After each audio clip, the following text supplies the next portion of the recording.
નમસ્કાર મિત્રો, સ્વાગત છે તમારું અમારી યુટ્યુબ ચેનલમાં। તો મિત્રો, જીપીએસસી એટલે કે ગુજરાત જાહેર સેવા આયોગ દ્વારા નાયબ મામલેદાર સહિત અલગ અલગ પોસ્ટ પર ભરતીની જાહેરાત કરવામાં આવેલી છે। તો આ ભરતી વિશે આપણે મિત્રો શોર્ટમાં માહિતી મેળવશું, પરંતુ તે પહેલા વિડીયો ગમે તો લાઇક અને શેર કરી દેજો। ચેનલમાં નવા હોય તો ચેનલને સબસ્ક્રાઇબ કરી દેજો।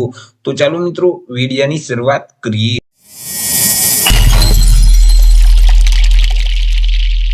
તો મિત્રો, આજે ભરતીની જાહેરાત છે તે જીપીએસસી એટલે કે ગુજરાત જાહેર સેવા આયોગ દ્વારા બહાર પાડવામાં આવેલી છે। મિત્રો, અહીં અલગ અલગ ડિપાર્ટમેન્ટમાં જે અલગ અલગ પોસ્ટ પર જગ્યાઓ ખાલી છે, તો તે જગ્યાઓ ભરવા માટે લાયકાત ધરાવતા ઉમેદવાર પાસેથી અરજીઓ મંગાવવામાં આવેલી છે। તો સૌથી પહેલા આપણે ચર્ચા કરી લઈશું કંઈક અગત્યની તારીખ વિશે।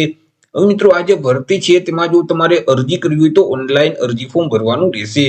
ઓનલાઈન અરજી ફોર્મ છે તે આવતીકાલથી એટલે કે 1 ફેબ્રુઆરી 2025 થી શરૂ કરી દેવામાં આવશે। 1 ફેબ્રુઆરી 2025 બપોરના 1 વાગ્યે અરજી ફોર્મ શરૂ થશે અને 17 ફેબ્રુઆરી 2025 સુધી તમે ઓનલાઈન અરજી ફોર્મ ભરી શકશો।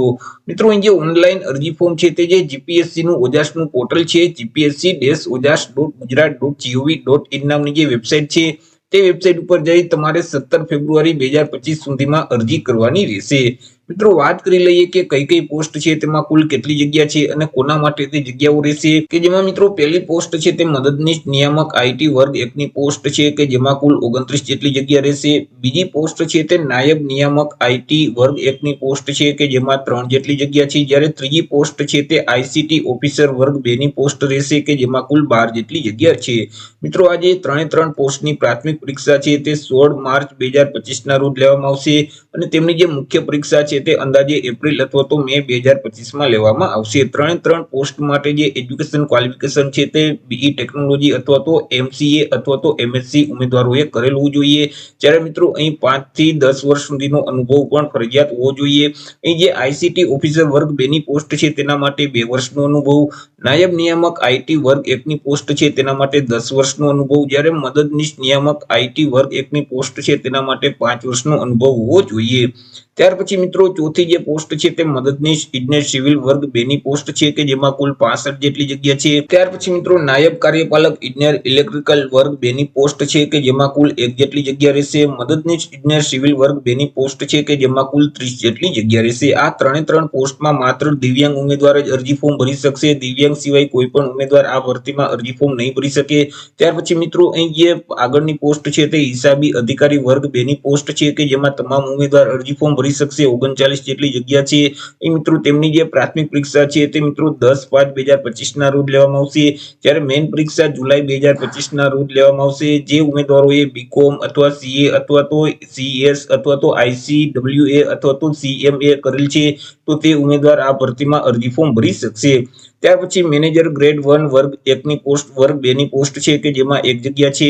નાયબ કમિશનર વર્ગ 1 ની પોસ્ટ છે તેમાં પણ 1 જગ્યા છે। મદદનીશ કમિશનર વર્ગ 2 ની પોસ્ટ છે તેમાં 2 જગ્યા છે। નાયબ નિયામક વર્ગ 1 ની પોસ્ટ છે કે જેમાં પણ 1 જગ્યા છે। મદદનીશ નિયામક વર્ગ 2 ની પોસ્ટ છે તેમાં 1 જગ્યા છે અને મિત્રો મદદનીશ વ્યવસ્થાપક વર્ગ 2 ની પોસ્ટ છે તેમાં પણ 1 જગ્યા છે। આ જે તમામ પોસ્ટ છે તેમાં પણ માત્ર દિવ્યાંગ ઉમેદવાર છે તે જ લોકો અરજી ફોર્મ ભરી શકશે। દિવ્યાંગ સિવાય આ પોસ્ટમાં અરજી ફોર્મ નહીં ભરી શકે। ત્યાર પછી મદદનીશ ખેતી નિયામક વર્ગ 2 ની પોસ્ટ છે કે જેમાં 15 જેટલી જગ્યા છે। તેમાં તમામ ઉમેદવાર અરજી ફોર્મ ભરી શકશે। ત્યાર પછી નાયબ ખેતી નિયામક જિલ્લા ખેતીવાડી અધિકારી વર્ગ 1 ની પોસ્ટ છે, કુલ 12 જેટલી જગ્યા છે। તેમાં પણ તમામ ઉમેદવાર અરજી ફોર્મ ભરી શકશે। તાલુકા પ્રાથમિક શિક્ષણ અધિકારી વર્ગ 2 ની પોસ્ટ છે તેમાં 40 જગ્યા છે। તેમાં પણ તમામ ઉમેદવાર અરજી ફોર્મ ભરી શકશે।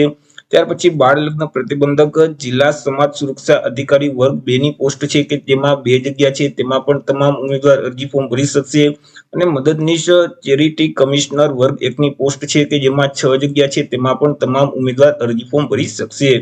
ત્યાર પછી મિત્રો કાર્યપાલક ઇજનેર સિવિલ વર્ગ 1 ની પોસ્ટ છે તે માત્ર દિવ્યાંગ ઉમેદવાર માટે જ રહેશે। ત્યાર પછી નાયબ કાર્યપાલક ઇજનેર સિવિલ વર્ગ 1 ની પોસ્ટ છે કે જેમાં 5 જગ્યા છે, તે પણ માત્ર દિવ્યાંગ ઉમેદવાર માટે જ છે।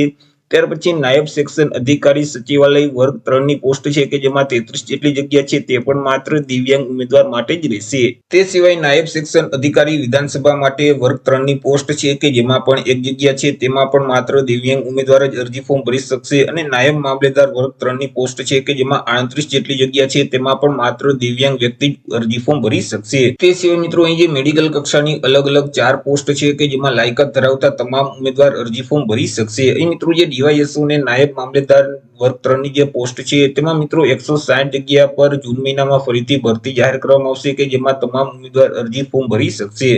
તો આવી રીતે મિત્રો જીપીએસસી દ્વારા અલગ અલગ પોસ્ટ પર ભરતીની જાહેરાત કરી દેવામાં આવેલી છે કે જેમાં મિત્રો અમુક જે જગ્યાઓ છે તે માત્ર દિવ્યાંગ ઉમેદવાર માટે જ રહેશે અને અમુક જે પોસ્ટ છે તેમાં તમામ ઉમેદવાર લાયકાત ધરાવતા તમામ ઉમેદવાર અરજી ફોર્મ ભરી શકશે. આવતીકાલથી બપોરે 1 વાગે અરજી ફોર્મ શરૂ કરી દેવામાં આવશે. તો આશા રાખું છું વિડીયો પસંદ પડ્યો હશે. વિડીયો પસંદ પડ્યો તો લાઈક અને શેર કરી દેજો. ચેનલમાં નવા હોય તો ચેનલને સબસ્ક્રાઇબ કરી દેજો. ફરી મળીશું એક નવા ટોપિક સાથે એક નવા વિડીયોમાં. ત્યાં સુધી જય હિન્દ, વંદે માતરમ.